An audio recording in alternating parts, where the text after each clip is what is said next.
Praise the lord. యేసుక్రీస్తు నామం పేరిట మీ అందరికీ శుభములు. చిన్న ప్రార్థన చేసుకొని దేవుడు యొక్క వాక్యం విందామా. పరిశుద్ధుడైన దేవ, ప్రియ పరలోకపు తండ్రి, మీ బంగారు పాదములకు స్తోత్రం నాయన. మరొక రోజు ఈ సిలువ ధ్యానాలలో మేము ఉండగా నీ వాక్యం వినడానికి మాకు ఇచ్చిన ఈ అవకాశాన్ని బట్టి నీకు వందనాలు. నువ్వు మాట్లాడుతుండగా వినగలిగిన చెవులు, గ్రహించగలిగిన హృదయం, స్పందించగలిగిన జీవితం మాకు దయచేయమని యేసునామమున ప్రార్థించి వేడుకొంచున్నాము తండ్రి. Amen, amen, amen. ప్రియ బిడ్డలారా, ఈరోజు పరిశుద్ధాత్మ దేవుడు నా హృదయంలో పెట్టిన మాట ఏంటంటే, పౌలు గారు కొరింథీ పత్రికలో మొదటి అధ్యాయం 18వ వచనంలో ఏమని రాస్తారంటే, సిలువ గురించిన వార్త నశించుచున్న వారికి వెర్రితనము, కానీ రక్షింపబడుచున్న మనకు దేవుని శక్తి అయి ఉన్నది. చూడండి, ఇక్కడ సిలువ గురించిన వార్త నశించుచున్న వారికి వెర్రితనంగా ఉంటుంది. ఇంకొక తర్జుమాలు ఏముంటుందంటే అర్ధరహితంగా ఉంటుంది. అంటే వాళ్ళకి అర్థం కాదు, అసలు ఏంటి సిలువ గురించిన వార్త ఏంటో అర్థం కాదు. వాళ్ళకి వెర్రితనంగా ఉంటుంది, అర్ధరహితంగా ఉంటుంది. కానీ విశ్వసిస్తున్న మనకి అది దేవుని శక్తి అయి ఉన్నదని వాక్యం మనకి నేర్పిస్తుంది. మరి దేవుడి శక్తి ఎలా ఉన్నది అని మనం ఆలోచిస్తే, ప్రియ బిడ్డలారా, మనం చూస్తాము యోహాను సువార్త 18వ అధ్యాయం 37వ వచనంలో యేసుప్రభువు వారి లోకానికి రావడానికి కారణం ఏంటంటే, సత్యమునకు సాక్ష్యం ఇచ్చుటకు ఆయన వచ్చారు. హల్లెలూయా.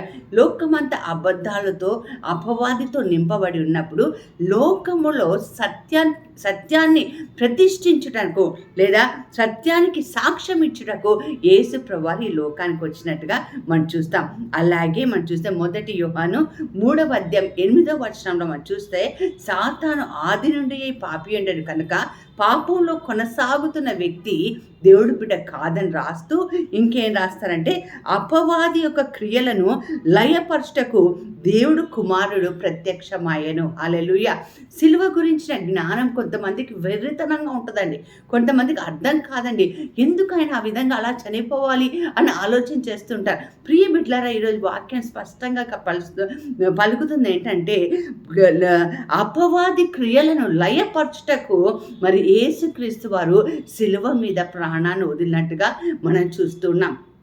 సో ఇది వెర్రితరం వాళ్ళకి అర్థం కాదు.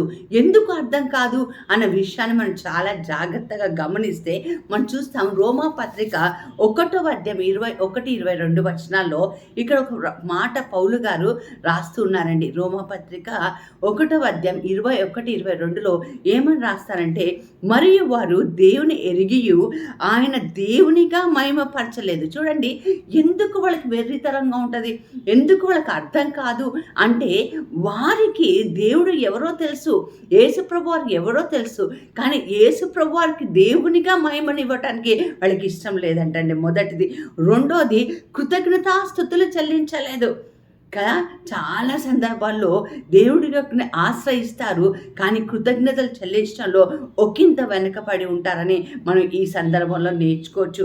మూడవదిగా మనం చూస్తే, ప్రియ బిడ్డలారా, కానీ తమ వాదములందు వ్యర్థులైరి వారి అవివేక హృదయములు అంధకారమయ్యను, తాము జ్ఞానులమని చెప్పుకొంచు బుద్ధిహీనులైరి. ఎందుకు వాళ్ళకి వెర్రితనంగా ఉంది అంటే, వాళ్ళ వాదనలే వాళ్ళే కరెక్ట్ వాదించుకుంటూ ఉన్నారట.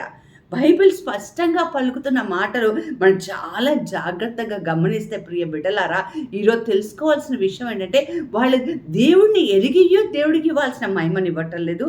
రెండోది, కృతజ్ఞతాస్తుతులు చెల్లించటం లేదు. మూడోది, వాళ్ళ వాదనలో వాళ్ళే గెలుస్తున్నామని అనుకుంటున్నారు. అంతేకాకుండా వాళ్ళ హృదయములు అంధకారమాయను, జ్ఞానులమని చెప్పుకొంచు బుద్ధిహీనలో ఉన్నారండి. అందుకనే వాళ్ళు వెర్రితనంగా ఉంటుంది. వాళ్ళకి సిలువ గురించిన జ్ఞానం ఏమవుతుంది, వెర్రితనంగా ఉంటుంది, అర్థం కాదు. కానీ నశించిపోతున్న మనను వెతికి రక్షించిన మనకి సిలువ గురించిన వార్త దేవుని శక్తి అయి ఉన్నది. దేవునికి గొప్పగా కృతజ్ఞతలు అని చెప్పాలండి. రెండవదిగా చూస్తే, ప్రియ బిడ్డలారా, కొలస్సీ పత్రిక 2వ అధ్యాయం 8వ వచనంలో మనం చూస్తే, ఆయనను అనుసరింపక మనుషుల పారంపర్యాచారంను అనగా ఈ లోక సంబంధమైన మూల పాఠములను అనుసరించి మోసకరమైన నిరర్ధక తత్వజ్ఞానము చేత మమ్మను చెరపట్టుకొని పోవాడెవడైనా ఉన్నాడేమో అని జాగ్రత్త పడండి.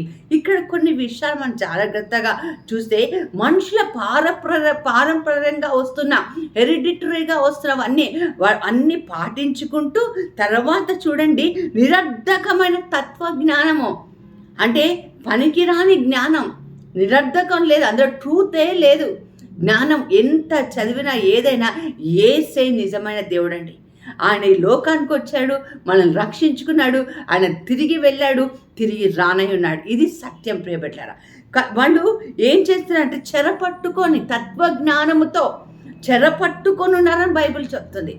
ఇంకా ఎందుకు వెర్రితనంగా ఉంటుందంటే కొంతమందికి వాళ్ళ పాప జీవితం నుంచి బయటికి రావటం ఇష్టం లేదండి. అందుకే సిలువ గురించి జ్ఞానము వాళ్ళకి వెర్రితనంగా ఉంటుంది. 1 తిమోతి 4:11 చూస్తే కొందరు అబద్ధికుల వేషధారణ వల్ల మోసపొచ్చు ఆత్మల యందు ఉన్నారు. ఎందుకు అర్థం కాదంటే అబద్ధాల వల్ల వారి వేషధారణ వలన తర్వాత మోసపూర్వమైన ఆత్మ ద్వారా. ప్రియబిడ్డలారా, అది వాళ్ళకి వెర్రితనంగా ఉంది. మరి మనకి ఈ రోజు తెలుసుకోవాల్సిన విషయం ఏంటంటే సిలువ గురించిన వార్త దేవుని బిడ్డలకు దేవుని శక్తి అయినాడు. మరి ఈరోజు నీ ముందు వెర్రితనం ఉంది, దేవుడి శక్తి ఉంది. నువ్వు చేయి చాచి ఏది కావాలన్నా తీసుకోవచ్చు. నా ఆశ, నా ప్రార్థన, నా ఆకాంక్ష అంటే సిలువ చెంతకు చేరిన వారికి గొప్ప విడుదల ఉంటుంది, శక్తి ఉంటుంది. అలాంటి కృప దేవుడు మనందరికీ దయచేయును గాక. Amen. Amen. God bless you all.